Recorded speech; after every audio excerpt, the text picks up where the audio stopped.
Bonjour Monseigneur, bien chers confrères, chères sœurs, chers amis, agents pastoraux, bonjour. Je voudrais avant tout exprimer ma gratitude à Monseigneur et à tout son conseil. Je me réjouis de fouler le sol de Parakou où j'ai été formateur il y a de cela 10 ans. Bon, il y a 10 ans que j'ai quitté Parakou en tout cas. Et 10 ans après, je suis revenu. C'était avec beaucoup d'émotion, beaucoup de joie que donc je suis revenu en ces lieux. Et c'est une joie également pour moi de revoir beaucoup de visages. Je vous remercie pour cette invitation. Nous allons ce matin échanger sur une question d'actualité. Les réseaux sociaux, c'est une réalité. Déjà dans le mot réseau, quand on parle de réseau, c'est une interconnexion entre plusieurs entités, entre plusieurs personnes. Et quand on parle de social, ça sous-entend société. Et partout où on parle de société, c'est qu'il y a des hommes qui entrent en relation. Et partout où il y a les hommes, il y a du bon, mais il y a aussi des problèmes. Et nous allons voir comment manipuler justement cet outil numérique pour le bien. Comment manipuler efficacement cet outil et comment également éviter les risques ou les dangers qui nous guettent dans cet espace numérique. Donc c'est ce qui va nous occuper ce matin, environ quelques minutes ou 3 quarts d'heure de communication. Je préfère rester debout. Nous allons y aller avec le diaporama qui est proposé. Donc le thème, l'agent pastoral et les réseaux sociaux, atouts et responsabilités. À l'ère du numérique, les réseaux sociaux sont devenus des espaces incontournables de communication et de partage en vue d'une meilleure visibilité. Aucune structure aujourd'hui qui se veut pérenne dans le temps ne peut se passer des réseaux sociaux. Si l'Église veut avoir de la visibilité dans notre monde d'aujourd'hui, nous sommes obligés d'emprunter cet outil très capital et indispensable. Les réseaux sociaux donc sont d'une importance capitale. Ils constituent pour nous, les agents pastoraux aussi, de puissants moyens pour porter la bonne nouvelle le plus loin possible, pour atteindre le plus grand nombre de personnes possible, que ce soit les enfants, les jeunes, les personnes du 3e âge. Tout ce monde se trouve aujourd'hui sur les réseaux sociaux. Et le Seigneur, dans sa recommandation, dans son envoi en mission, disait « Allez dans le monde entier, de toutes les nations, faites des disciples ». En ce temps-là, il y avait quelques moyens pour joindre les disciples qu'on veut, ou les plus jeunes, les âmes qu'on veut ramener à Christ. Il fallait marcher, il fallait y aller par la mer, il fallait quelques moyens de ce temps-là. Mais aujourd'hui, nous avons de puissants moyens, et même de notre paroisse, de notre salon, de notre chambre, nous pouvons évangéliser efficacement et atteindre le plus grand nombre de personnes possible. Donc vraiment, les réseaux sociaux, voilà ce que ça nous offre. Toutefois, cette présence en ligne doit être guidée par des principes de prudence, d'éthique et de responsabilité, afin d'éviter les pièges de l'autoroute numérique. Alors, dans notre communication, nous allons d'abord explorer 10 points essentiels d'un document proposé par le dicaster pour la communication. Ce document est intitulé « Vers une présence totale ». En quoi les réseaux sociaux sont de précieux atouts dans le monde de notre temps? Nous allons voir cela ensemble. Les pièges et dangers des réseaux sociaux, l'agent pastoral et l'intelligence artificielle, on en parle de plus en plus aujourd'hui. Et enfin, quelques informations utiles sur le code numérique en vigueur dans notre pays surtout. Parce que si nous ne maîtrisons pas quelques ambiguïtés du code numérique, facilement nous allons nous faire prendre. Il y a des erreurs que nous commettons au quotidien simplement par ignorance du contenu du code numérique. Donc, cette communication va également nous aider à éviter ces erreurs-là. Alors, que retenir du document vers une présence totale dans ces grandes lignes?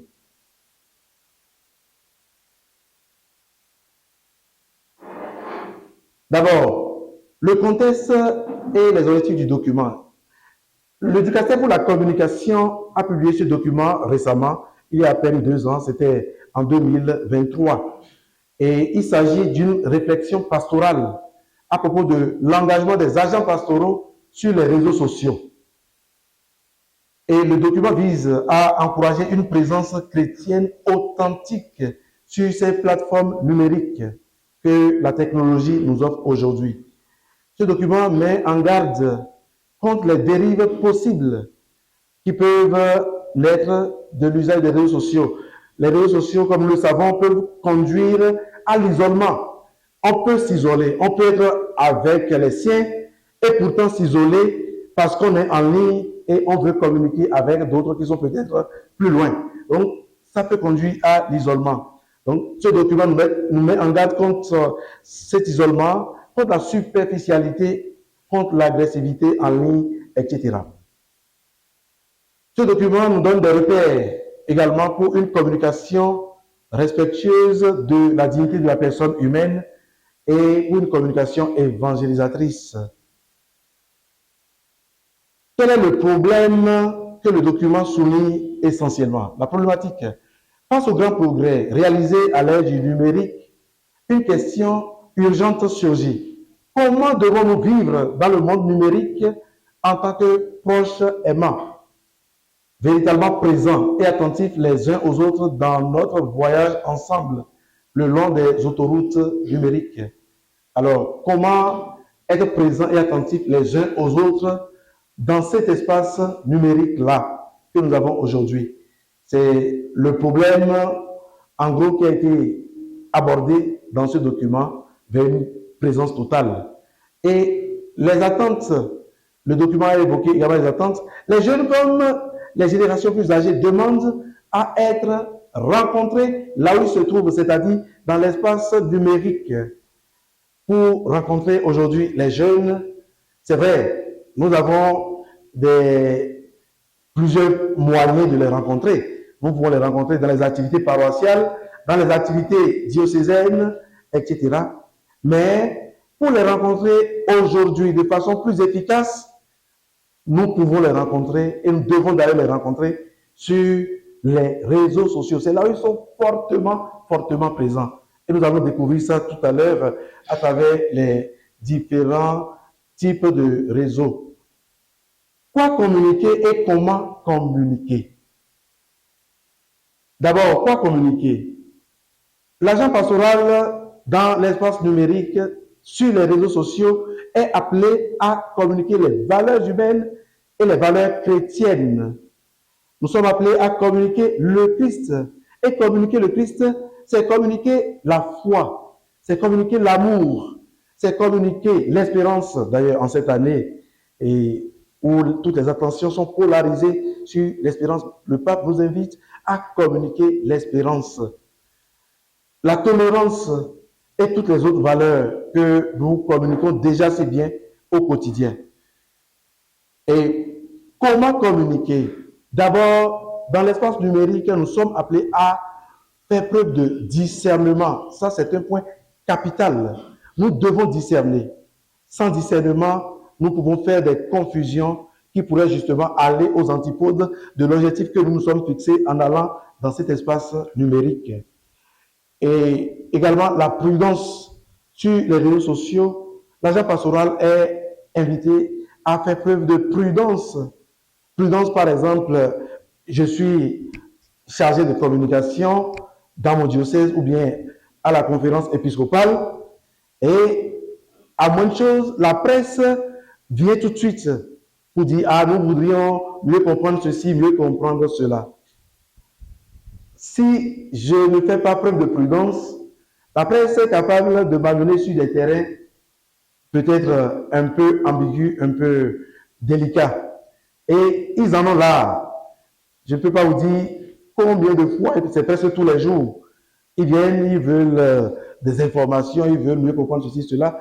Et il faut vraiment beaucoup de tact, beaucoup de diplomatie, beaucoup de prudence pour essayer de communiquer et tout en préservant également ce qu'il faut préserver pour le bien de l'Église. Donc, dans cet espace numérique, il y a une prudence maximale qui est requise. Savoir accueillir également l'autre comme son prochain, voilà un point important abordé par le document, c'est-à-dire savoir lire en lui et à travers lui la présence de Dieu. Quand nous sommes en ligne, nous sommes sur les réseaux sociaux, en tant qu'agents pastoraux, qu'est-ce que nous voulons communiquer? Nous l'avons vu tout à l'heure, mais avec qui voulons-nous communiquer? Celui qui est en face, de l'autre côté de la ligne, c'est notre prochain, c'est celui-là même qui n'est rien d'autre que la face de Dieu. Je dois lire en lui la présence de Dieu. Et si j'ai cela en tête, ma manière de communiquer avec lui doit pouvoir être efficace, doit pouvoir être différente. Un rappel important, il faut également se rappeler que de l'autre côté de l'écran, il n'y a pas des chiffres, il n'y a pas de simples agrégats d'individus, comme le dit le document, mais des personnes qui ont une histoire, qui ont des rêves, qui ont peut-être aussi des souffrances, des blessures. L'agent pastoral dans l'espace numérique doit tenir compte de tout cela. C'est ce que nous rappelle ce document important, mais une présence totale. Celui qui est derrière, à l'autre bout de la ligne, c'est quelqu'un qui a une histoire, c'est quelqu'un qui a des rêves, c'est quelqu'un qui est peut-être brisé, c'est peut-être une âme à sauver. Alors, dans ma manière de l'aborder, de lui répondre, d'échanger avec lui, je dois avoir tout cela en arrière-fond.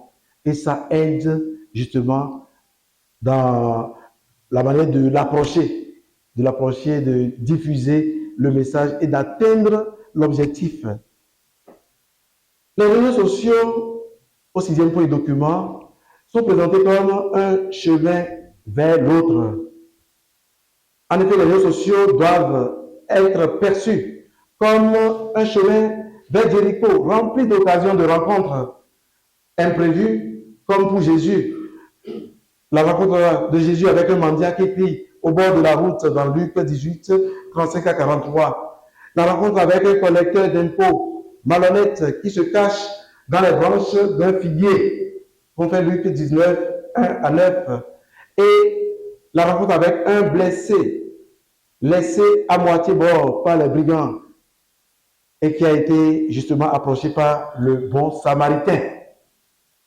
La mission et la compassion. Comme le bon samaritain, et il faut dire que le document s'est appesanti surtout sur l'image du bon samaritain. Comme le bon samaritain attentif et ouvert à la rencontre du blessé, l'agent pastoral est appelé à avoir compassion, de prendre soin de ceux qui en ont le plus besoin dans cet espace numérique. Alors, il y a généralement deux attitudes quand on est sur les réseaux sociaux. Ou soit c'est l'indifférence, ou soit c'est l'action. Nous pouvons être comme de simples passants sur les autoroutes numériques, c'est-à-dire simplement connecter, surfer, et dire des blagues ou faire des recherches et nous déconnecter après. Ou bien nous pouvons faire quelque chose de bien, quelque chose d'impactant, comme le Samaritain, et permettre aux connexions de se transformer en de véritables lieux de rencontre entre le Christ et les âmes à sauver. En tant qu'agent pastoral, comment être efficacement présent sur les réseaux sociaux? Voilà le 9e point du document. Nous devons être d'abord des témoins crédibles du Christ dans cet espace numérique. Nous devons favoriser le dialogue et la communion plutôt que la division et les polémiques sur les réseaux sociaux. Sur les réseaux sociaux, quand par exemple un diocèse ou bien votre paroisse a une page Facebook à animer ou une page WhatsApp et toutes les autres pages, généralement, nous rencontrons un problème commun. Il y a des gens qui viennent, tous ceux qui viennent en ligne ne sont pas nécessairement d'abord des chrétiens. Nous rencontrons des athées qui viennent, nous rencontrons des non-chrétiens, c'est-à-dire des gens également d'autres religions. Nous rencontrons des sectaires et tout ce monde-là dans l'espace numérique. Et il y en a qui vont venir pour peut-être même parfois nous agresser dans leur manière de s'exprimer. Et il y en a qui vont venir pour semer la division, les polémiques et même à la limite nous insulter parfois. Nous, en tant qu'agents pastoraux, nous avons une manière pour répondre à ces gens-là, une manière pour les traiter efficacement, une manière de les traiter. Il y a une attitude à avoir. Si on sait, si on n'oublie pas ce pourquoi on est en ligne, nous sommes en ligne comme témoins du Christ, nous sommes en ligne pour communiquer un message. Et ce message, c'est le salut de toutes les âmes. Donc, il faut que nous ayons toujours cela en arrière-plan pour savoir même comment répondre aux agressions sur les réseaux sociaux. Il faut discerner également les contenus que nous partageons et éviter de tomber dans la désinformation surtout.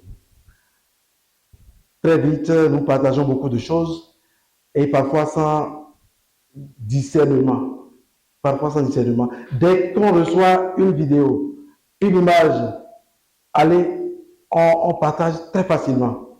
Et cela me rappelle un article que un de nos confrères communicateurs a publié en temps sur ce qu'il appelle la démangeaison digitale.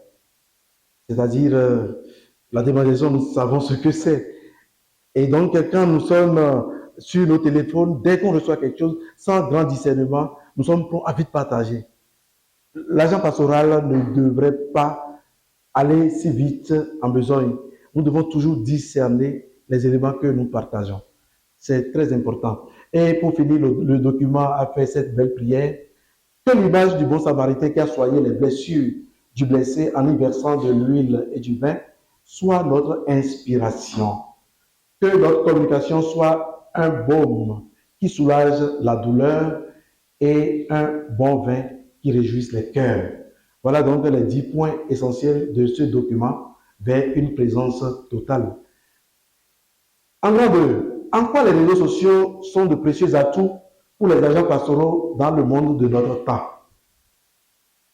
Les médias sociaux sont des plateformes incontournables aujourd'hui qui permettent à l'agent pastoral d'interagir avec les fidèles, de diffuser l'évangile et de contribuer à l'édification spirituelle de la communication de la communauté chrétienne. Chacun de ces réseaux présente des atouts spécifiques pour la mission pastorale. Nous allons maintenant prendre chacun des réseaux auxquels nous sommes habitués pour voir un peu concrètement en quoi nous pouvons y tirer du bien, du bon.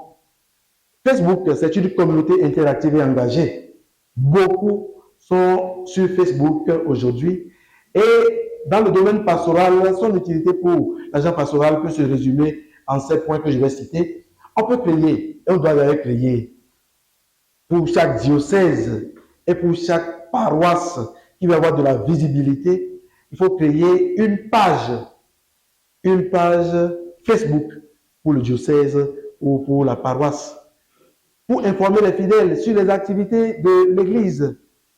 Il faut diffuser sur cette page de temps en temps les enseignements spirituels, les homélies, les méditations sous forme de textes, de vidéos ou d'images. Et nous savons combien Facebook et d'autres réseaux sociaux, d'autres médias nous ont beaucoup aidés durant le temps du Covid-19. Ce temps de confinement nous a permis de voir la puissance et l'utilité des réseaux sociaux. Donc, Facebook nous permet également de diffuser des enseignements spirituels, organiser des prières en direct. De plus en plus, il y a des prières, des directs sur Facebook pour toucher un large public. Et le Seigneur s'adapte aussi aux réseaux sociaux. C'est ça qui est important. Il y a des prières en ligne. Et ne se passe par là même pour guérir, pour toucher. C'est ça qui est vraiment beau. On prie et des gens reçoivent des guérisons. Ils viennent même témoigner avec des preuves à l'appui.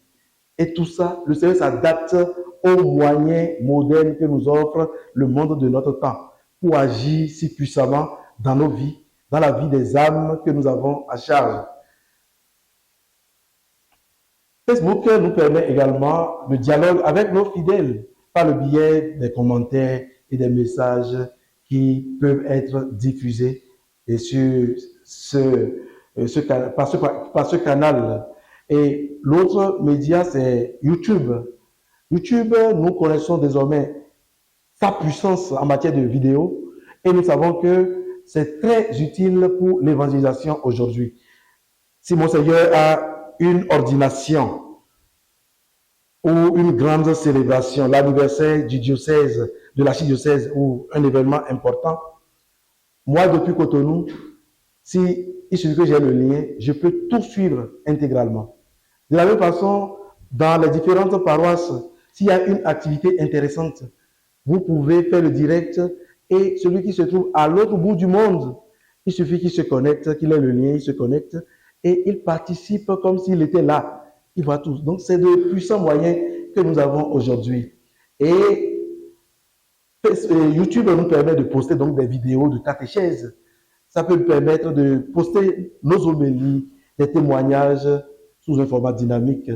Ça peut nous permettre également de créer une chaîne dédiée à l'enseignement chrétien. L'enseignement avec du contenu bien structuré. Ça peut nous permettre également d'organiser des sessions de questions-réponses en direct, par exemple avec les jeunes. On peut organiser du direct. Ils peuvent poser des questions à travers une émission, par exemple, au niveau du diocèse ou au niveau de la paroisse. Ils peuvent poser leurs questions et le prêtre qui est connecté en ligne peut répondre à leurs préoccupations. Donc voilà autant d'avantages de ces réseaux sociaux-là. YouTube permet également de profiter de la visibilité des algorithmes. Il y a ce qu'on appelle algorithme et qui nous permet justement de voir un peu l'audience que nous avons sur YouTube, combien de personnes nous suivent, etc. Ça nous permet d'apprécier notre audience en ligne. Nous avons WhatsApp. Ça, c'est vraiment, aujourd'hui, en matière de communication, c'est l'un des moyens que beaucoup utilisent. La proximité et la communication instantanée en sont les caractéristiques essentielles. Et l'utilité pour l'agent pastoral. WhatsApp peut permettre également de créer des groupes de prière, des partages bibliques ou des communications paroissiales. À la messe, il y a des annonces que l'on fait, mais parfois il y a des informations importantes si on a un groupe paroissial qu'on peut également mettre et les fidèles peuvent consulter cela de temps en temps pour se mettre à jour par rapport aux informations importantes. WhatsApp nous permet de diffuser également des messages spirituels et des intentions de prière sous format audio ou écrit, de maintenir un contact direct et rapide avec les fidèles, notamment ceux qui sont un peu plus loin, assurer un suivi paroissial personnalisé avec certaines personnes en difficulté. WhatsApp permet en réalité beaucoup de choses. Nous avons également Instagram. Instagram pour l'évaluation par l'image et à travers les courtes vidéos. Instagram, de façon pratique et pragmatique pour l'agent pastoral, permet par exemple de publier des images inspirantes, des citations bibliques, des messages d'encouragement. Des petits messages, mais puissants et très forts. Instagram permet également d'utiliser les stories et réels pour des capsules courtes de méditation ou d'enseignement. On peut partager également de petites histoires à travers ce canal Instagram. Le Saint-Père, à l'occasion du jubilé du monde de la communication, auquel nous avons participé du 24 au 30 janvier dernier à Rome, encourageait les journalistes et les directeurs nationaux de communication à faire beaucoup de storytelling, c'est-à-dire toucher les gens à travers des messages à caractère d'histoire racontée. raconter des histoires pour toucher des vies, pour communiquer l'espérance. Il a beaucoup insisté là-dessus et nous avons eu beaucoup de communication également sur ce puissant moyen pour toucher des vies. À ceux qui ont perdu tout espoir, on peut, à partir de quelques histoires, communiquer l'espérance et la vie à ceux-là. Leur dire encore que même s'ils ont 1000 raisons de désespérer, ils peuvent retrouver 10 000 raisons d'espérer parce que tels ou tels sont passés par cette même situation. Mais avec la grâce de Dieu, ils s'en sont sortis et victorieux. Donc, à travers Instagram, on peut toucher des vies. Créer un compte attractif pour toucher particulièrement les jeunes à travers Instagram. Montrer la beauté de la vie ecclésiale à travers des photos de célébrations et d'événements, etc. Instagram, ça va très vite. Et un autre puissant moyen, surtout de la jeunesse aujourd'hui, c'est TikTok. TikTok permet de captiver les jeunes avec des formats courts et impactants. Nous savons que beaucoup de personnes sont sur TikTok aujourd'hui. Beaucoup de personnes font des publicités sur TikTok aujourd'hui. Mais également, nous prêtres, nous agents pastoraux, nous journalistes, nous pouvons également impacter puissamment les jeunes et le monde à travers ce moyen-là dont nous disposons. TikTok, ça captive l'attention et beaucoup sont en plein temps sur ce média. Et nous avons comme utilité pratique pour l'agent pastoral la possibilité de partager de courtes vidéos éducatives sur la foi et la morale chrétienne, réaliser même des sketchs ou de petites mises en scène bibliques pour captiver les jeunes. Les jeunes n'ont pas nécessairement la culture biblique comme nous l'aurions souhaité, mais nous pouvons les y conduire à travers ce que nous leur proposons. On peut proposer de monter de petits groupes de théâtre, de sketch sur nos paroisses, mimer des scènes bibliques et les poster par exemple au niveau paroissial sur TikTok et sur les autres médias que nous venions de citer. On peut répondre aux questions de foi en format court et accessible à travers TikTok. On peut profiter des tendances virales de TikTok pour diffuser un message positif. Voilà autant de choses que nous pouvons faire avec TikTok par exemple. Et nous avançons. Twitter. Avec Twitter, c'est la communication rapide. La communication rapide et interactive avec le monde. Twitter nous permet, par exemple, de partager des réflexions brèves et percutantes sur l'actualité et aussi sur des questions liées à la foi.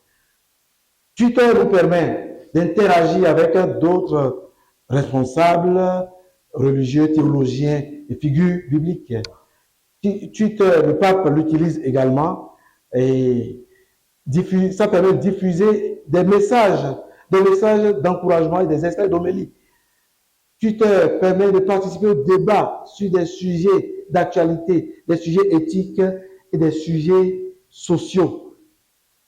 Il y a un autre que beaucoup ne connaissent pas, peut-être, c'est LinkedIn. Avec ça, nous avons la formation et le réseautage professionnel. C'est beaucoup utilisé dans le milieu professionnel, mais on peut aussi l'utiliser dans le milieu pastoral. Et comme utilité pastorale, LinkedIn permet de partager des réflexions théologiques et pastorales avec d'autres intellectuels. Et ça peut permettre de promouvoir également des initiatives ecclésiales et sociales. Ça peut permettre d'avoir un public professionnel avec qui on est en interaction. Ça permet d'établir des connexions avec des experts en matière de communication ou en mission pastorale. Ça peut permettre également de suivre des formations en ligne pour se perfectionner dans la communication digitale. Ça permet de faire beaucoup de choses. Nous avons Telegram. Telegram qui a cette caractéristique, une alternative sécurisée et communautaire. Il y a des liens qui ne se partagent pas facilement sur d'autres médias, mais seulement par Telegram. Et c'est beaucoup plus sécurisé d'ailleurs. Avec Telegram, on peut créer des canaux de diffusion pour des méditations, des homélies, des annonces paroissiales, etc. On peut organiser des groupes de formation spirituelle avec des documents et fichiers partager. On peut profiter également d'une meilleure confidentialité et sécuriser le Telegram pour certaines conversations sensibles. Après avoir vu donc les atouts, les avantages, nous allons à présent parler des pièges à éviter dans l'usage des réseaux sociaux. Donc, si les réseaux sociaux offrent de nombreux avantages, ils comportent aussi des dangers. Et l'agent pastoral mal informé peut vite se retrouver piégé par des pratiques qui nuisent à sa mission.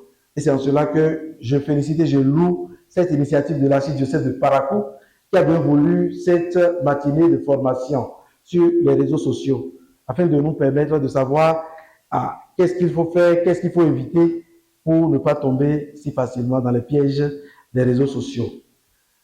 Le point zéro, dans l'espace numérique, ne jamais oublier son identité. Ça, c'est très important. Ne jamais oublier son identité. Et la première question fondamentale que l'agent pastoral doit se poser, qui suis-je dans l'espace numérique? Qui suis-je? La réponse, je suis un agent pastoral. Je suis prêtre. Je suis religieux. Je suis religieuse. Je suis témoin du Christ en général. Alors, quel message je veux bien véhiculer en ligne? Annoncer Jésus-Christ, le salut, l'espérance, communiquer la vie, communiquer la grâce divine dans les âmes, etc. Voilà les messages que je veux véhiculer. Alors, le premier piège à éviter sur les réseaux sociaux. Nous devons éviter la diffusion de fausses informations. Partager des nouvelles non vérifiées peut porter atteinte à la crédibilité de l'Église. Ça, c'est très important. Ce n'est pas tout ce que nous recevons dans les forums WhatsApp, etc., que nous devons instantanément partager. Il y a beaucoup de fake news, beaucoup de fausses informations qui circulent à temps et à contre-temps. Et en tant qu'agents pastoraux, nous devons éviter. Le vicaire général nous cite un exemple ici. Il nous rappelle que récemment, c'est vrai, le pape est malade. Mais vous avez certainement vu circuler rapidement sur les réseaux sociaux qu'il serait déjà mort.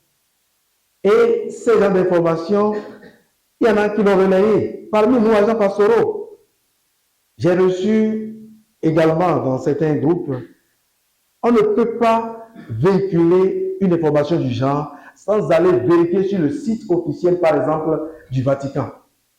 C'est important. Lorsqu'il s'est agi de la canonisation du cardinal, de la béatification qui allait s'ouvrir par rapport au cardinal Ganti, c'est vrai, nous avons reçu en ligne sur les forums là, nous avons reçu l'information.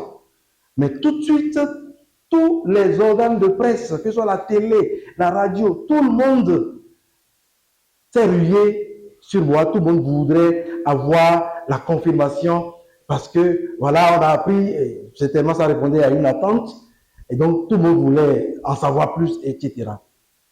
Mais c'était un dimanche, j'ai reçu l'information comme tout le monde, c'est pas venu officiellement à la conférence ou épiscopale ou je sais pas. J'ai reçu l'information, c'est vrai, il y a beaucoup d'éléments qu'on avait déjà par rapport à ce projet, mais je ne pouvais pas confirmer ou partager cette information-là. Je ne pouvais pas leur répondre à leur interview, je ne pouvais pas, sans avoir toute la confirmation nécessaire. Alors, qu'est-ce que j'ai dû faire? J'ai essayé de contacter d'abord, au niveau du Bénin, l'équipe qui s'occupe de la cause des saints. Qu'est-ce que vous avez reçu comme information par rapport à un tel projet? Où est-ce qu'on en est? Est-ce que c'est vrai ce qui circule sur les réseaux sociaux? Après cela, je suis allé sur le site officiel du Vatican pour vérifier également l'information. Et ce n'est qu'après ça que j'ai pu accepter de recevoir la presse pour dire oui, c'est vrai, et j'ai pu donner quelques précisions par rapport à cette ouverture du dossier. Il faut donc nécessairement vérifier l'information avant de relayer, c'est très important, vérifier systématiquement les sources avant de publier. Et c'est dans ça que Des organes de presse aussi tombent. Je suis heureux d'avoir des journalistes dans la salle. Il y a des organes de presse qui tombent dans ce piège-là, et surtout dans le contexte actuel dans notre pays. Pour une petite erreur, ça peut être fatal. On va fermer simplement votre organe de presse. Et c'est parti peut-être pour plusieurs mois, plusieurs années. Il y a des organes qui sont fermés depuis des années déjà. Et on nous guette souvent sur ces questions-là. Nous devons faire très attention. Relayer l'information assez rapidement, sans vérifier, ça peut nous être fatal. Et pour nous, agents pastoraux également, il faut vraiment faire attention. Éviter l'hyperconnectivité et la perte de temps. Oui, les réseaux sociaux comportent ce danger-là que nous connaissons tous. À force de surfer sur les réseaux sociaux, on commence également, petit à petit, si on y prend garde, on commence par négliger même les heures de prière, on commence par négliger notre vie spirituelle, on commence par négliger beaucoup d'autres choses. Ça peut être un danger qui nous guette, surtout nous, les agents pastoraux. Et ça bouffe du temps. Ça bouffe énormément du temps, les réseaux sociaux. Et également, le danger des réseaux sociaux, c'est de s'éloigner les uns des autres. On est plus proche de ceux qui sont loin que de ceux qui sont proches avec les réseaux sociaux. Ça comporte ce danger-là. Et nous devons donc faire attention. Il faut éviter, en tant qu'agents pastoraux, les débats stériles sur les réseaux sociaux et les conflits en ligne. Sur les réseaux sociaux, il y a par exemple des sujets à polémique qui interviennent sur l'Église catholique, sur la foi, etc. En tant qu'agents pastoraux, je pense que nous devons être plus vigilants et éviter les débats inutiles. Les débats sur, par exemple, la Vierge Marie, ou bien sur les reliques d'un saint, etc. Voilà des débats qui viennent souvent. Récemment, Sainte Thérèse a fait le tour du Bénin, et il y a eu, ça n'a pas manqué de susciter des commentaires parfois même désagréables en ligne. On n'est pas obligé de répondre à tout. Mais si nous devons répondre, il faut également savoir répondre avec diplomatie, avec la sagesse nécessaire, et surtout dans l'intention, dans le souci de communiquer le vrai et de sauver les âmes. Parce que celui qui se trouve derrière l'autre ligne, n'oublions pas, c'est peut-être quelqu'un, c'est peut-être une âme à sauver. Ne l'oublions pas. Et peut-être c'est aussi des gens qui ont besoin de mieux comprendre. C'est vrai qu'il y a tous ceux qui viennent en ligne, parfois même pour nous agresser, ne sont pas là pour s'informer. Il y en a qui sont mandatés, il y en a qui viennent pour semer du trouble dans les pensées des gens à travers leurs commentaires désagréables. Et à ceux-là, on ne répond pas toujours. On ne répond pas toujours. Quand on voit que la personne est disposée à dialoguer, on peut dialoguer. Mais quand on voit que celui-là, ses intentions ne sont pas bonnes, le mieux soit c'est de bloquer, voilà, de le bloquer ou carrément d'éviter de lui répondre. Préférer un discours apaisant et respecter toujours, même face à des critiques sur les réseaux sociaux, c'est important. Éviter l'exposition excessive de notre vie privée sur les réseaux sociaux. Ça nous guette également, surtout les agents pastoraux. Oui, il nous arrive de poster des choses et on se demande si c'est nécessaire de les poster. Je suis allé dans un restaurant aujourd'hui, j'ai mangé un bon plat d'yam pilé arrosé de bière et tout. Je n'ai pas besoin de mettre ça en statut. Ça n'apporte rien à celui qui défile ce statut-là. Je suis allé à tel endroit, j'ai fait tel exploit aujourd'hui. Ce n'est pas nécessaire de mettre cela en statut. Parfois, nous voyons, quand on défile les statuts, on voit des choses, bon, on se demande si c'était vraiment nécessaire, surtout quand cela vient de nous, agents pastoraux. Et c'est une tendance de notre monde aujourd'hui. Facilement, pour rien du tout, tout le monde veut poster des trucs sur statut. Et des gens s'attirent également des inimitiés pour rien. Ils exposent leur vie privée sur statut, oubliant qu'il y en a qui peuvent être contents et les féliciter pour leurs exploits, comme ça peut aussi susciter la jalousie dans le cœur d'autres personnes, un peu comme la jalousie de Saül contre David. Partager trop d'informations personnelles peut être donc dangereux. Il y a également les questions d'usurpation d'identité, de cybercriminalité. Et il faut faire attention à tout cela, protéger sa vie privée et éviter de publier des contenus trop personnels. Parce que justement, ces hackers, ils prennent nos informations personnelles pour revenir à la charge ou pour nous arnaquer. Les prises d'images et de vidéos que les gens mettent en ligne à notre insu. Ça, c'est aussi un problème des réseaux sociaux aujourd'hui. La fois passée, nous avons certainement vu circuler. C'était certainement à l'occasion d'une fête paroissiale. Qu'un de nos confrères du diocèse de Porto-Novo précisément était simplement en train de danser salsa. Et il n'a pas su quand est-ce que les fidèles ont filmé cela et ils ont publié. Et ça a commencé par faire le tour des réseaux sociaux. Dès qu'ils voient le prêtre en train de poser, je ne sais pas, tel acte ou tel autre, ça devient tout de suite viral. Sinon, je ne sais pas en quoi voir un prêtre danser peut devenir aussi viral et rapidement. Nous sommes à Parakou ici, à la messe, à la messe du dimanche prochain. Si un prêtre, par exemple, danse ou bien fait quelque chose, qu'il ne se surprenne pas de voir ça à l'instant d'après sur les réseaux sociaux. Nous sommes dans ce monde-là aujourd'hui. Donc, il y a beaucoup de choses qui circulent très facilement. Et sachant aussi que les gens, chacun a la caméra sur son Android aujourd'hui. Donc, à notre insu, les gens filment. Ils nous filment. Ça aussi, c'est un délit. Mais c'est une réalité aussi. Nous devons faire attention pour soigner notre image dans tout ce que nous faisons, les espaces où nous nous trouvons, etc. Parce que les gens nous filment facilement et tout de suite, tout peut devenir viral. Viral, parfois même sorti de son contexte. Je me rappelle quand le nonce, Monseigneur Datonou, a été sacré. Il est venu au Bénin, il est allé dans son village pour rendre grâce. Il a été accueilli en pompe. Les gens ont chanté les litanies de leur culture. Tout de suite, ça a été sorti du contexte et ça a été relayé abondamment sur les réseaux sociaux. Vous avez vu cela. Et les gens ont fait des commentaires. C'est sorti totalement du contexte. Ils ont dit des trucs pas possibles. Un peu comme si l'évêque était en train de faire du syncrétisme au milieu des gens du vaudou, des gens de, je ne sais pas. Donc, faisons attention. Les gens filment et ils sortent les choses de leur contexte facilement. Nous devons, pour tout cela également, éviter des trucs compromettants. Il y a des stickers compromettants qui sont parfois dans nos téléphones. Parfois à notre insu. Nous sommes dans des groupes WhatsApp.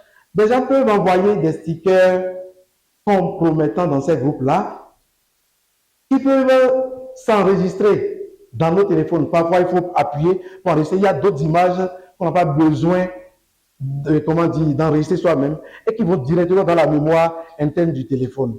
Alors, il faut que nous fassions attention. Il y a de ces stickers-là qui s'emmagasinent et parfois, vous ne savez même pas quand est-ce que ce sticker allait se retrouver dans un forum.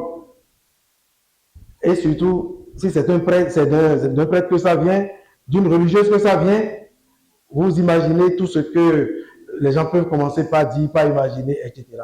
Donc, nous devons faire attention, par moment purifier un peu nos téléphones. C'est important. Il y a des SMS compromettants aussi. Nous sommes dans un contexte, c'est vrai que cette pression n'est pas encore très ressentie chez nous, mais nous sommes dans un contexte où on doit faire attention. Il y a le harcèlement, il y a beaucoup d'autres choses. Et les gens gardent des messages dans leur téléphone. Si vous écrivez à la personne dit non, il ne faut pas insister. C'est des choses que les gens gardent et pour lui, ça devient des armes fatales dans leurs mains. Et ils brandissent cela plus facilement. Et c'est déjà arrivé dans plusieurs cas. Donc, les SMS, c'est des trucs compromettants qui peuvent nous créer des problèmes inutiles. Les images indignes dans les téléphones également. Oui, il faut que nous évitions de les garder. Surtout, sachant que toutes les fois où nos téléphones se retrouvent dans les mains des réparateurs, tout devient possible. Dans les mains des techniciens, nous n'avons pas idée. Même si vous avez codé votre téléphone, dans les mains d'un technicien, ils ont toutes les manières pour déverrouiller, pour fouiller votre téléphone et pour peut-être se servir de cela pour faire d'autres choses. leur salle besogne surtout. Surtout quand ils sont en mission pour des, comment dire, pour des athées, pour des gens, des anticléricaux, etc. Là, ça va très vite. Donc, nous devons purifier nos téléphones et c'est très important. L'agent pastoral et l'intelligence artificielle. Nous sommes à l'ère de l'intelligence artificielle aujourd'hui. Ça va très vite. Demain, je ne sais pas ce qui va encore venir, mais aujourd'hui, c'est déjà l'intelligence artificielle qui est un outil au service de l'évangélisation et de la mission pastorale. L'intelligence artificielle peut être considérée aujourd'hui comme un véritable atout dans la mission pastorale de l'Église. L'intelligence artificielle peut aider à la diffusion du message chrétien en automatisant certaines tâches, la gestion des réseaux sociaux, la transcription et la traduction du contenu et la création de supports visuels et audio. Nous savons qu'aujourd'hui, grâce à l'intelligence artificielle, nous pouvons faire beaucoup de choses et plus facilement. Nous pouvons créer du contenu. Nous pouvons demander à l'intelligence artificielle de programmer les contenus. Sur un mois, par exemple, chaque jour, tu publies telle chose, telle chose, telle chose. Si même nous ne revenons pas là-dessus pour le faire nous-mêmes, l'intelligence artificielle va le faire et de façon correcte. Donc, voilà un atout. L'intelligence artificielle facilite l'accès aux écritures et à la formation chrétienne à travers des applications interactives telles que les chatbots bibliques, les assistants vocaux, etc. L'intelligence artificielle permet également une meilleure gestion des communautés chrétiennes grâce à des outils de planification et d'engagement. On peut planifier à travers l'intelligence artificielle un certain nombre d'activités. L'intelligence artificielle permet une automatisation et un gain de temps.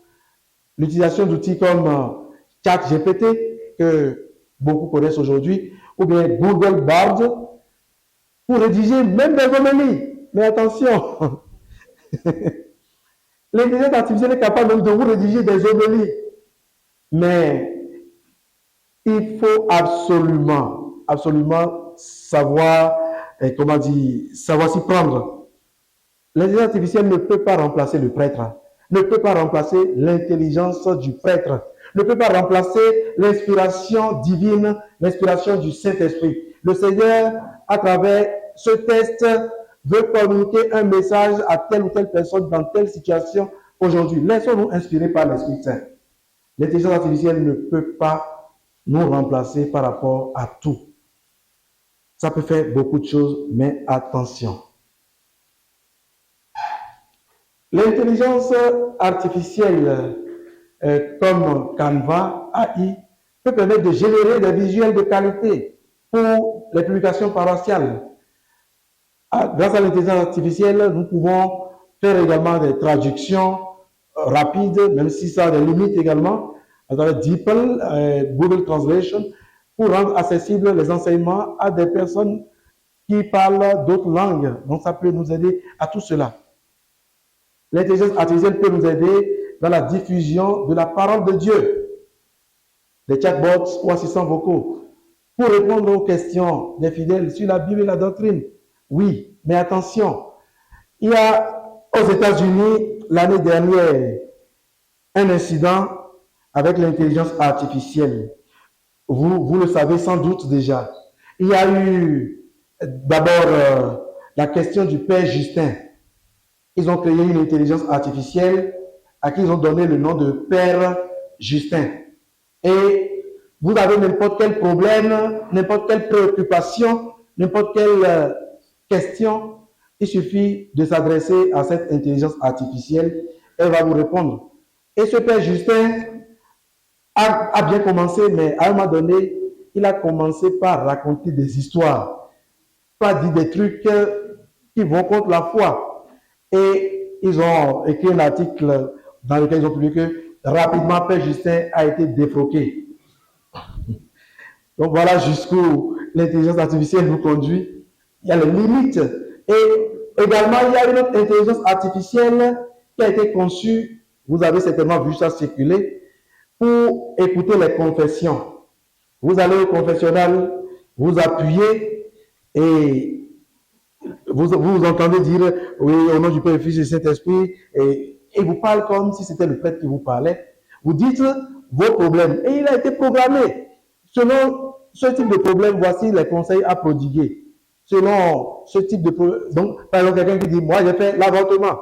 Il est programmé pour répondre à ça. Moi, j'ai volé. Il est programmé pour répondre à ça.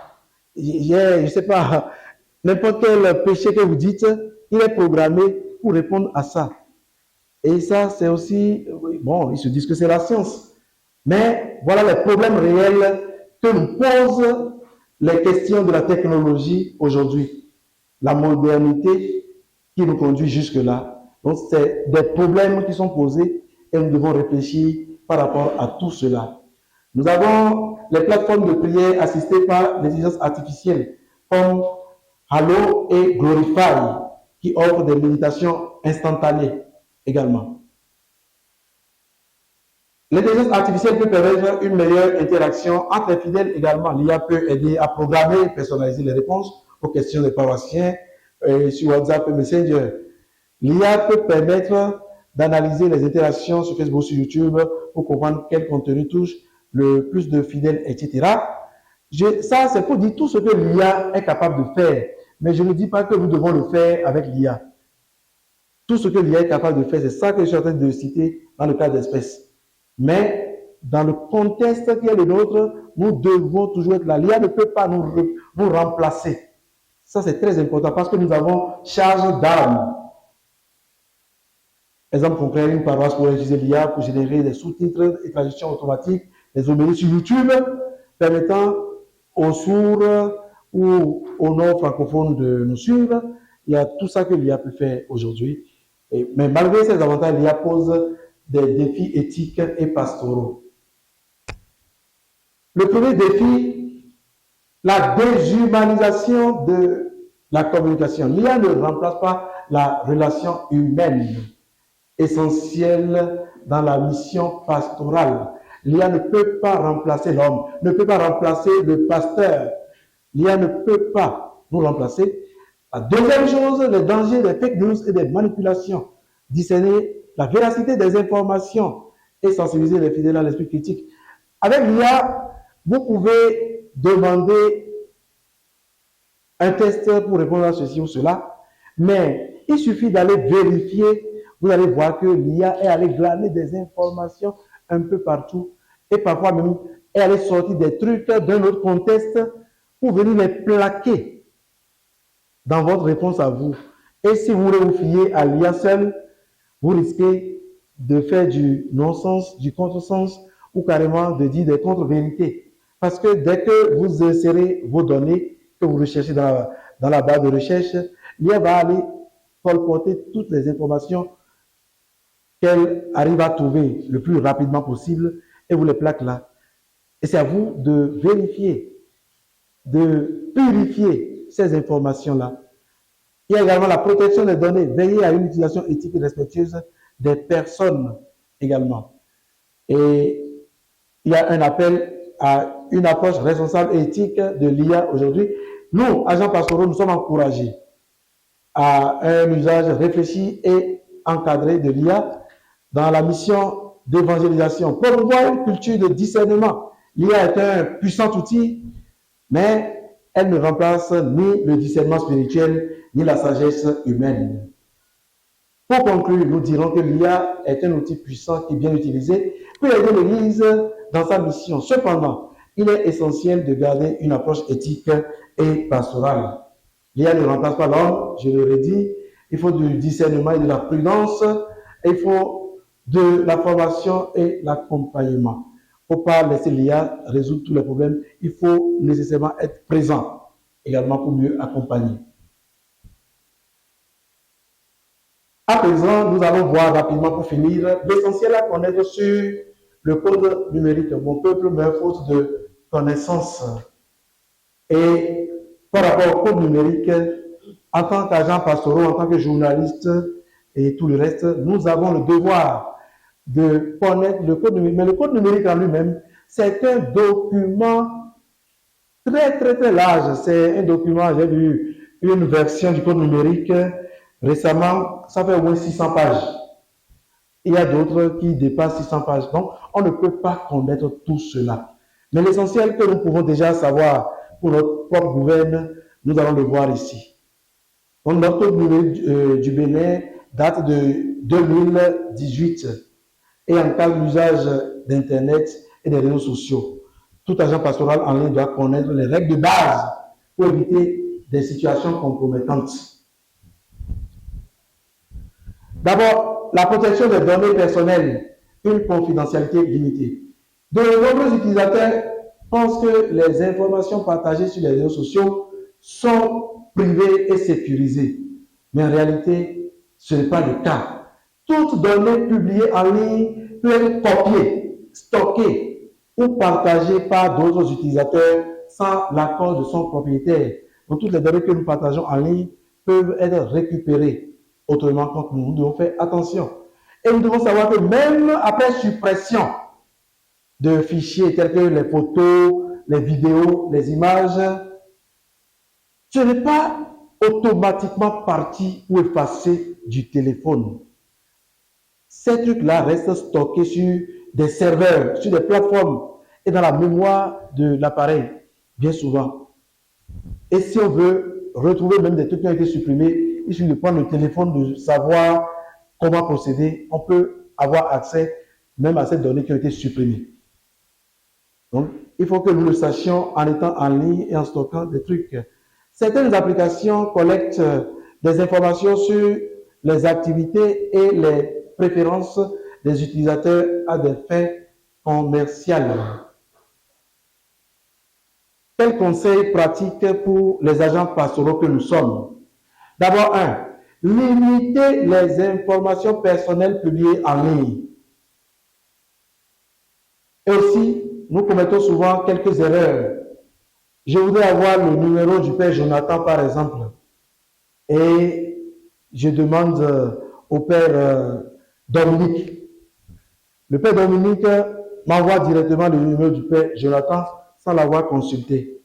Ça, c'est des erreurs que nous faisons presque tous les jours, mais ceux qui le savent ne le font pas. Il faut toujours demander l'avis de celui dont on veut donner les informations personnelles. C'est très important. Donc, un numéro de téléphone, une adresse, et des activités privées à publier, il faut toujours demander l'avis. C'est très important. Sinon, des gens peuvent même nous intenter des procès. Éviter de partager des images sensibles qui pourraient être mal utilisées ou sorties de leur contexte. Ça, je l'ai dit de long en large tout à l'heure. Utiliser des mots de passe sécurisés. Il y a une manière de sécuriser les mots de passe de façon plus verrouillée à travers... c'est en deux étapes. Il y a une manière de le faire. Bon, ceux qui sont intéressés, on peut leur montrer cela après. Question de responsabilité légale des publications. En vertu du code numérique, toute publication sur Internet engage la responsabilité de son auteur. Les infractions suivantes sont sévèrement punies en ligne. Diffamation ou injure publique. Publier des propos offensants ou non fondés contre une personne ou contre une institution. C'est sévèrement puni par le code numérique, surtout dans notre pays. Diffamation ou injure en ligne. Il y a des gens qui tombent dans ce piège-là. Vous avez déjà été témoin de tout cela qui ont été coffrés, qui ont été enfermés, emprisonnés, parce qu'ils ont peut-être mal parlé du président, ils ont mal parlé de tel ministre, ou de telle autorité, ou de tel artiste, de telle personne. C'est puni. Donc, c'est des choses à savoir. Et la propagation de fausses informations, partager des rumeurs ou des informations non vérifiées, nous l'avons dit tout à l'heure. Inciter à la haine et à la violence. Également, le code numérique punit cela sévèrement. Et dans le contexte des élections, nous allons encore assister à ces scènes-là, des incitations à la violence, à la haine, etc. En tout cas, nous prions pour que cela n'arrive pas. Mais quand même, c'est des choses auxquelles nous avons eu déjà à assister. Responsabilité légale des publications. Quel conseil pour les agents pastoraux? Toujours vérifier la source d'une information avant de la partager. 2. Ne jamais répondre aux provocations ou aux débats agressifs. 3. s'exprimer avec respect et promouvoir un langage de paix et de dialogue. Il y a également les questions de harcèlement par voie électronique et cybercriminalité. Ça aussi, c'est d'actualité dans notre pays. Ces phénomènes deviennent de plus en plus fréquents sur les réseaux sociaux. En général, le harcèlement en ligne se manifeste par l'envoi répété de messages non sollicités visant à importuner ou intimider une personne. Il y en a qui sont mandatés parfois pour vous importuner, pour vous intimider et qui envoient des messages pour vous attaquer. Ça, c'est ce qu'on appelle donc harcèlement par voie électronique. Il y a l'utilisation des réseaux sociaux pour discréditer ou humilier publiquement une personne. On raconte des trucs sur la personne, on fait un direct où on insulte quelqu'un et ça se passe surtout sur TikTok et autres. Beaucoup de jeunes sont dans ça aujourd'hui dans notre pays. Nous devons sensibiliser également notre jeunesse. Ici, donc, nous découvrirons de façon concrète diverses sortes de harcèlement par voie électronique et la conduite à tenir dans chacun des cas. D'abord, le harcèlement sexuel en ligne. Il désigne les messages ou comportements insistants et déplacés à caractère sexuel. Harcèlement sexuel en ligne.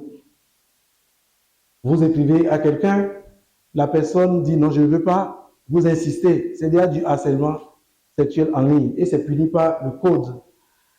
La sextorsion, c'est une forme de chantage numérique où un individu menace de diffuser des images compromettantes ou des vidéos intimes d'une personne obtenues par ruse.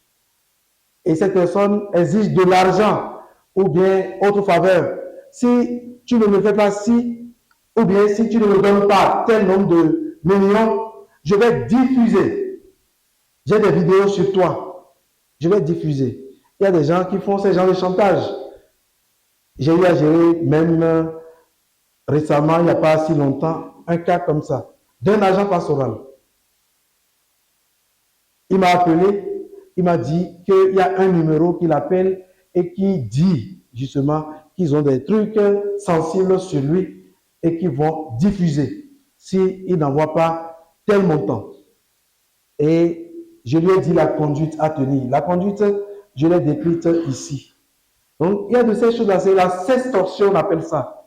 Et c'est puni par la loi. Mais nous pouvons être victimes de cela. Les agents pastoraux peuvent facilement être victimes de cela. Alors, l'agent pastoral doit être particulièrement vigilant. Ne jamais partager les photos personnelles compromettantes, même en privé. Les images qu'on partage, les vidéos que l'on partage facilement ou qu'on laisse des gens prendre, etc., peuvent se retourner contre nous. Donc, ne jamais partager ces genre de trucs. Se méfier des demandes d'amitié suspectes sur les réseaux sociaux. Surtout sur Facebook, des gens font des demandes d'amitié facilement. Si vous ne les connaissez pas, je pense qu'il serait prudent de ne pas accepter ces demandes d'amitié-là. Se méfier donc des demandes d'amitié, ne jamais céder au chantage. Quand des gens veulent faire de la sextorsion contre nous, ne jamais céder au chantage. Parce que si la personne fait du chantage, elle réclame par exemple 100 000 aujourd'hui, sachez que après cette étape, l'étape suivante serait de vous réclamer 500 000 et ainsi de suite. Donc, ne même pas céder au chantage. Qu'est-ce qu'il faut faire? Il faut bloquer cette personne-là. Il ne faut pas avoir de conversation avec une telle personne. Il faut la bloquer. Il faut signaler cela aux autorités compétentes. Et au Bénin, nous avons l'OCRC, par exemple, comme autorité compétente. Il faut consulter un professionnel si nécessaire. C'est très capital. Il y a le harcèlement par voie électronique qu'on appelle cyber-intimidation. Là, c'est ceux qui s'amusent à insulter, à faire des moqueries, des humiliations répétées en ligne. Et là aussi, il y a des trucs que nous voyons circuler parfois en ligne qui ne sont pas normales par rapport même à des enfants en situation d'apprentissage. Il y a dans des écoles des enseignants, nous qui avons des écoles catholiques, l'Église a des écoles catholiques aujourd'hui. Faisons attention, sensibilisons nos enseignants par rapport à ces trucs-là. Par exemple, un enfant à qui on pose une question en classe et qui raconte d'autres choses qui vont même rire. Bon, ça fait rire tout le monde. Facilement, il y a des enseignants parce que ça leur fait rire, juste parce que ça distrait, ils sont capables de filmer. Et tout de suite, ça devient viral. Quand ça se passe ainsi, les parents de ces enfants-là sont en droit de porter plainte. Et ça peut nous être fatal. Donc, c'est des choses que nous devons savoir, nous devons sensibiliser également les nôtres, nos enseignants, nos proches, par rapport à ces questions-là. On appelle ça cyber-intimidation. Et que faire? Face à des situations, si nous sommes victimes de cyber-intimidation, bloquer l'agresseur, garder des preuves, les captures d'écran, il faut les garder comme preuve. Signaler la plateforme où ça a été diffusé et si nécessaire, porter plainte. C'est important. Il y a ce qu'on appelle le doxing, publication d'informations personnelles, je l'ai dit tout à l'heure, ça s'appelle doxing. Adresse, numéro de téléphone sans consentement de la personne. Il y a le catfishing. Là, c'est la création d'un faux profil pour tromper, manipuler ou escroquer quelqu'un. Il y a des gens qui font se cachent derrière le profil d'une autorité, par exemple. Un jour, j'étais au bureau et j'ai été alerté par un prêtre. Il m'a dit, ah, mon père, il y a une situation. Il y a quelqu'un qui est en train d'utiliser le profil, qui a mis la photo de Monseigneur Pascal Ompé en profil et qui est en train de solliciter de l'argent, en train de faire tout là aux gens. Il me l'a dit automatiquement. J'ai appelé ici, j'ai appelé l'archidiocèse, j'ai appelé le secrétaire de Monseigneur pour demander s'ils sont informés par rapport à une telle situation. Et je crois que eux aussi, ils ont été alertés entre-temps par rapport à la situation et je pense que ça a été géré. Donc, il y a des gens, surtout quand nous sommes prêtres, évêques ou religieux, religieuses, ces gens, les gailles, ceux que nous appelons gailles communément, ils sont spécialistes dans ces questions-là. Ils créent des trucs et ils mettent notre nom en avant. Il y a ce qu'on appelle le happy slapping. Ça, c'est une agression filmée et diffusée en ligne pour humilier la victime. Deux personnes qui se battent, par exemple, et on filme, on met en ligne. Ou bien on humilie quelqu'un, on met en ligne, etc. C'est du happy slapping et c'est puni par le code numérique. Signaler immédiatement à la police et aux plateformes concernées, ne pas partager une telle vidéo. Et voilà. Il y a ce qu'on appelle le revenge porn. Là, c'est la diffusion de contenu intime d'une personne, sans son consentement, bien sûr. Que faire? Signaler immédiatement aux autorités compétentes. Demander la suppression d'une telle vidéo et envisager, si possible, des poursuites à l'encontre d'une telle personne. Il y a ce qu'on appelle le stalking numérique. Ça, c'est surveiller une personne de manière obsessionnelle via GPS, réseaux sociaux, etc. Surveiller la personne. Récemment, il y a eu quelqu'un, il n'est pas au pays, il est hors du pays, et sa femme est ici au Bénin. Ça s'est passé à Cotonou.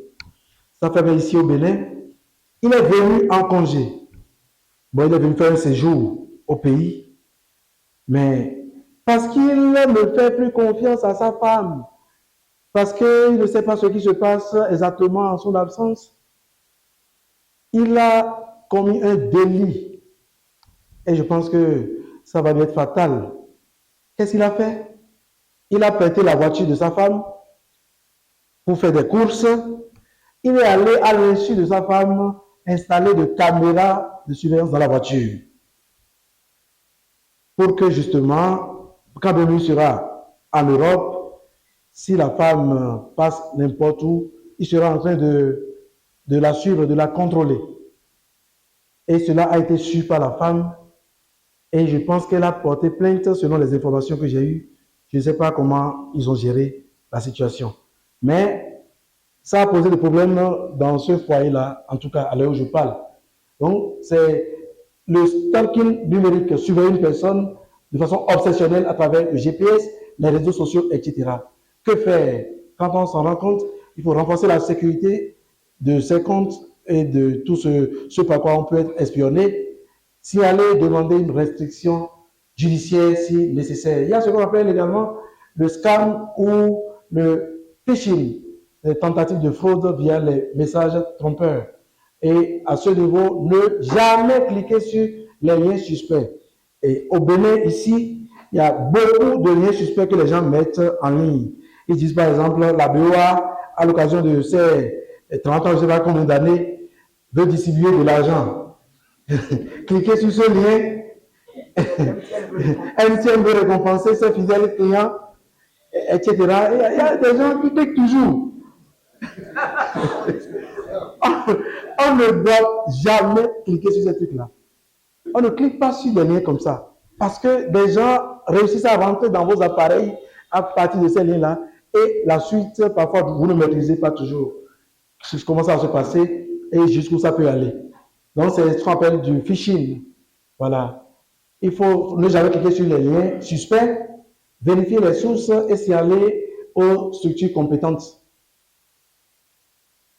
En un mot, face à de pareilles situations désagréables, il faut préserver les preuves, capture d'écran, liens, conversations, etc. Bloquer et signaler l'auteur aux plateformes et aux autorités compétentes.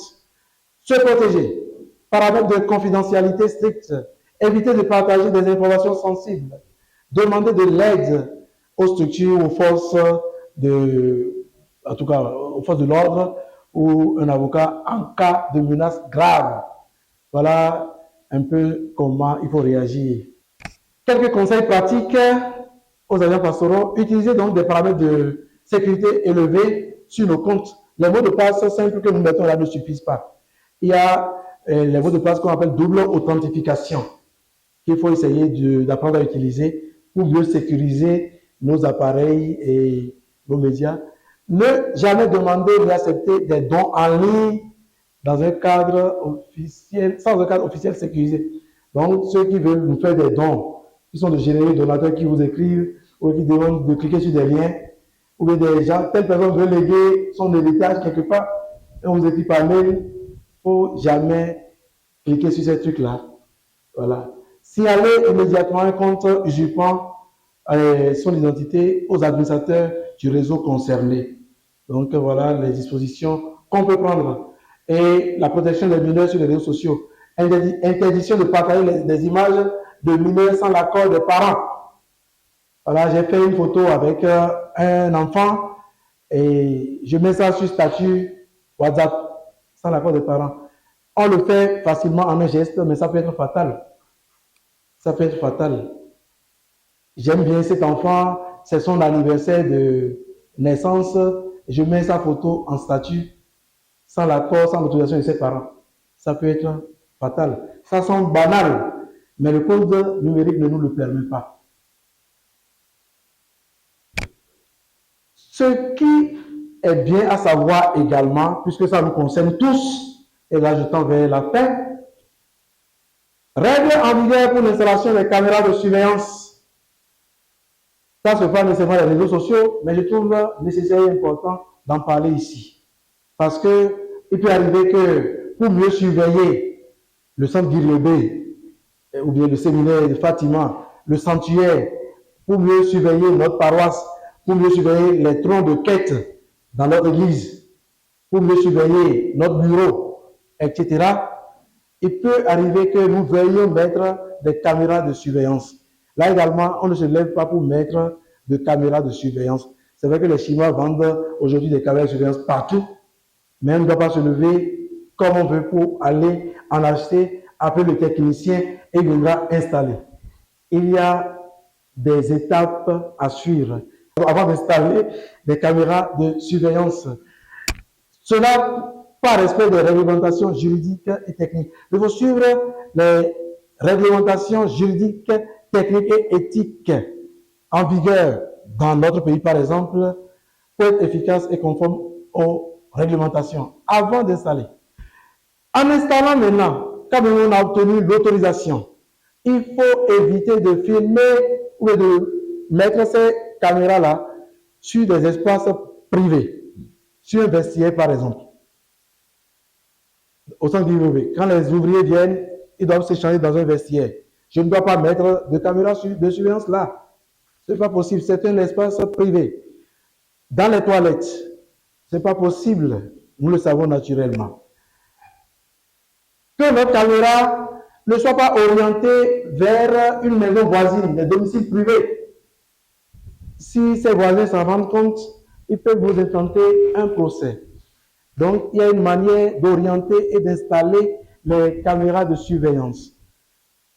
Obligation d'information, prévenir les personnes concernées. C'est pour cela que dans les espaces où vous installez les caméras de surveillance, vous devez mettre nécessairement une petite affiche pour dire attention, cette zone est sous surveillance. Si vous ne le faites pas, c'est un délit. Donc, ceux qui installent des caméras, c'est bien. Même si c'est votre bureau, vous y mettez des caméras, il faut nécessairement notifier cela. Sinon, ça devient un délit. Stockage et accès aux images. Les vidéos doivent être conservées pour une durée limitée et accessibles uniquement aux personnes autorisées. Donc, c'est en cas de vérification de ceci ou de cela qu'on peut accéder à ces vidéos-là. Un jour, je vais dire, et je donne ce témoignage, les caméras de surveillance peuvent nous sauver, peuvent sauver nos institutions. L'essentiel, c'est de savoir se mettre dans les règles de l'art. Un jour, les caméras de surveillance nous ont sauvés à la conférence épiscopale du Bénin. Nous, comme vous le savez, nous avons une structure d'hébergement à la conférence épiscopale. Donc, il y a la possibilité de loger nos hôtes là. Si il vous arrive éventuellement de faire de la publicité, d'avoir un vol à l'aéroport de Kajiaou et que vous cherchez où rester le temps d'aller à l'aéroport rapidement, chez nous, c'est bon, c'est la meilleure adresse. C'est la meilleure adresse. Donc, alors, les caméras de surveillance nous ont sauvés un jour. Nous avons hébergé un jour un groupe de scouts belges. Et ils étaient chez nous, ils ont fait quelques jours. Et un dimanche, revenant de la messe, nous avons vu qu'il y avait de l'attroupement. C'est tout ce groupe de scouts-là. Ils étaient là, ils étaient affolés. Qu'est-ce qui s'est passé? Ah, on a volé, et quelqu'un est rentré dans l'une de nos chambres, ils ont volé de l'argent. Vous imaginez qu'on dise qu'on a volé au siège de la conférence épiscopale du Bénin. Et surtout, des gens, des Blancs qui sont venus en séjour. Ça ne s'entendra nulle part. Alors, nous avons essayé, et les pères qui étaient dans la maison, on a essayé de demander est-ce que vous êtes sûr, comment ça s'est passé, et votre journée, vous n'avez pas laissé votre argent quelque part éventuellement. On a pris toutes ces informations-là. Et après, on s'est dit, bon, d'accord, nous allons voir de plus près. Nous avons justement des caméras de surveillance ici. Nous allons voir peut-être quand on était allé à la messe, qu'est-ce qui a pu se passer, etc. Et ce n'est à ce moment-là que nous sommes allés pour dérouler le film, tout ce qui a été enregistré dans notre caméra de surveillance. On déroulait jusqu'au moment où nous avons vu ce qui s'est réellement passé. Nous n'étions pas là, on était allé à la messe du dimanche, et le gardien, celui qui est chargé de notre sécurité, c'est lui qui s'est introduit, c'était avec une double clé, qui s'est introduit dans la chambre en question et qui allait faire son opération. Et la caméra l'a montré, il est en train d'entrer. Quand il est monté dans les escaliers, comme c'était un peu sombre, il a coupé la lumière, mais on l'a vu quand même. Et quand il sortait, on l'a aussi vu. Donc, ça nous a permis de gérer la situation. Et nous avons naturellement saisi la police. Nous avons fait toutes les formalités qui devaient s'en suivre. Nous avons saisi la structure qui nous a envoyé ce gardien-là. Et donc, on l'a renvoyé.